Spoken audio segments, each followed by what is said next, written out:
Zatím takový video. Se trošku moře vám ukážu, ale řeknu vám, že práce na tom čerstvém vzduchu ve Výsku je docela unavující, že za celý týden unikecky jsem unavená, takže dneska jenom tak krátce a po víkendu nás čeká slavnata, bude mít 2 roky, takže určitě nějaké jízdy bude. Takže dneska tak.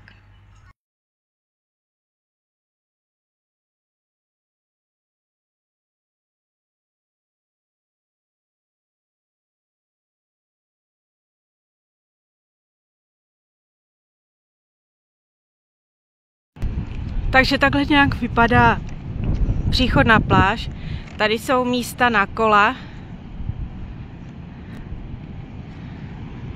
Tady taky parkovišťátko na skútry, kola. Tady máme vodu pitnou pro pejsky třeba na vajgle. Tady jsou takové sáčky na odpady. A tady máme dokonce gratis spalovací krém z F30. Máme si tam něco je. Jo, je tam. Dneska máme moře trošku divočejší. Fouká vítr a je zima. Ale je to krása. Taky tak. Pro mě. Tam je sluníčko.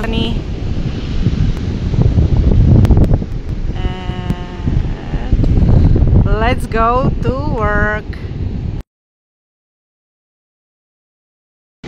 Všude pěna.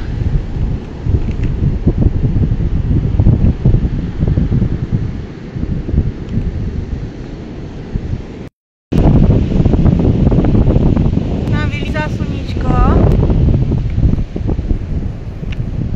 A vypadá to trošičku líp. Ale moře je krásně divoké. Jsou tam taky surfisti.